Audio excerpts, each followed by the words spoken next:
2020학년도 고려대 수시 전형에 대해서 알아볼까요? 원서 접수가 9월 6일부터 시작되는 걸로 알고 계시죠? 9월 6일부터 9월 9일까지 온라인으로 원서 접수가 진행되고 자기소개서 입력도 이 시기에 진행이 됩니다. 따라서 자기소개서는 사실 이 이전에 글자 분량을 맞춰서 준비를 해 놓으셔야 되는 상황이고요. 고려대 전형 같은 경우는 학교 추천 1, 학교 추천 2, 그 다음에 일반 전형 이렇게 세 가지 유형으로 나뉘는데 모두 학생부 종합이고 학교 추천 1은 교과 전형이라고 보실 수 있겠죠. 지금 이 전형별로 면접의 시기, 전형의 시기가 좀 다른 부분이 있습니다. 학교 입학처 홈페이지에 들어가 보시면 이런 일정이 자세히 나와 있는데요. 일단 수능 전후로 생각을 하시면 될 것 같아요. 학교 추천 1 같은 경우에는 면접고사가 수능 전에 진행될 예정입니다. 물론 수능 전에 면접고사가 진행된다라는 거는 발표도 수능 전에 있다라는 의미로 보시면 되겠죠.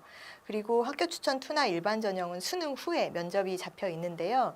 수능 당일날 이제 합격자 발표가 나서 면접이 진행되는. 그런데 이 부분을 좀 생각을 하셔야 될 것 같아요. 뭐냐면 저희가 이제 일정 체크를 미리 해보라고 말씀드리는 이유는요.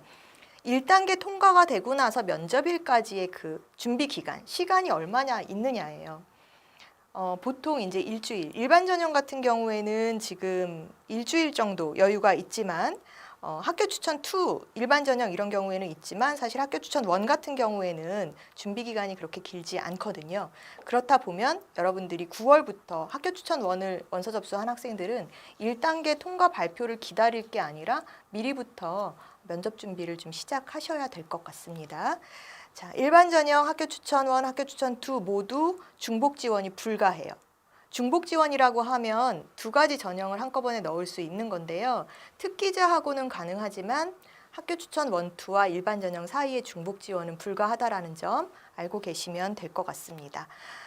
기회균등에서 농어촌 전형이나 특성화고 졸업자 같은 경우에는 2019년 졸업자까지 지원 가능하니까요. 이 부분도 알고 계시면 될 것 같습니다. 고려대는 앞서 말씀드린 바와 같이 2단계 면접 비중이 큰 학교예요. 따라서 면접 준비가 잘 되어 있어야 하고요. 지금 3배수 선발을 이제 학교 추천 1에서 하게 되는데요. 나머지 일반 전형하고 학교 추천 2인 학종은 5배수 선발을 하게 되죠. 그래서 선발 비율이 많은 만큼 면접으로 당락이 결정되는 것들이 굉장히 유의미하다라고 보셔서 더 준비를 열심히 해야 된다라는 거 알고 계시면 될 것 같고요. 면접 유형도 사실은 전형마다 좀 달라요.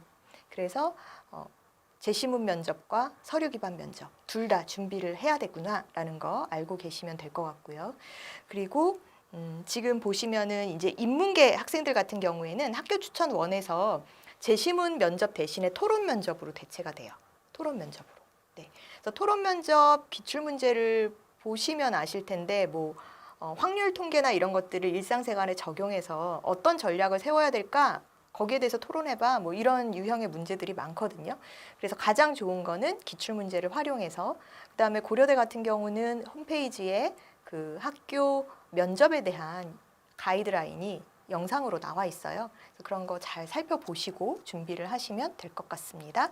고려대는 유일하게 유일하다라고 말씀드리면 좀 그렇겠지만 서울대, 고려대, 연세대 그 최상위 대학 중에 학생부 종합 전형에서 이제 아직까지는 수능 최저 학력 기준을 두고 있는 학교예요.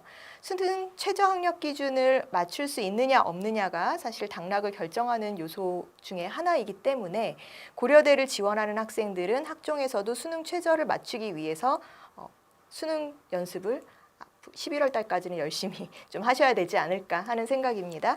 그래서 수능 최저 기준이 학교마다 다른데 여기서 수능 최저 맞추는 거 한번 여러분들하고 연습을 해볼까요? 인문계를 기준으로 보면은 국어, 수학, 가나, 영어, 사회, 과탐 이렇게 4개 영역 등급 합 6 이내 그 다음에 한국사 3등급 이내 이렇게 나와 있어요. 자연계하고 다른 점은 뭔가요? 자연계는 수학, 가나, 과탐, 사탐 이 구분이 없어요. 그냥 수학과, 과탐 이렇게만 나와 있죠. 즉 이 얘기는 뭐냐면 자연계 학생들은 자연계로 지원할 수 있고 인문계 학생들이 자연계로 교차를 한다거나 하기는 조금 어려운 상황. 수능 최저를 보면 그렇죠. 하지만 자연계 학생들 같은 경우에는 수학과를 응시하거나 과탐을 응시해도 인문계 쪽으로 넣어볼 수 있는 부분이 있구나라는 거. 그래서 교차 지원을 한다고 가정했을 때 자연계에서 인문계로의 교차가 조금 더 유리하구나라는 거 여러분들이 생각하시면 될 것 같고요. 그리고 만약에 이제 항목, 이제 탐구 영역 과목이 2개 중에서 반영이 되는 점수를 본다라고 하면 여기서 조건이 2개 과목 중 상위 한 과목의 등급 이렇게 나와 있습니다.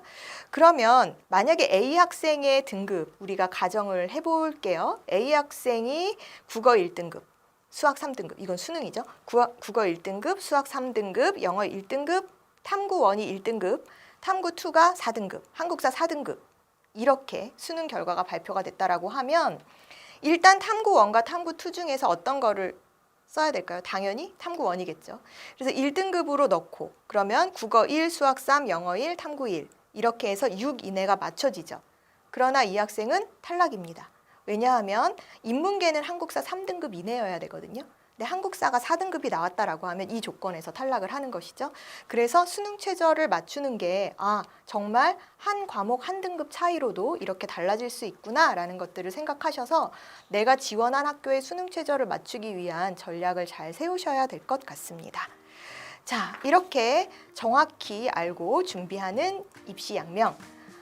내일은 교과 전형에 대해서 알아보도록 하겠습니다.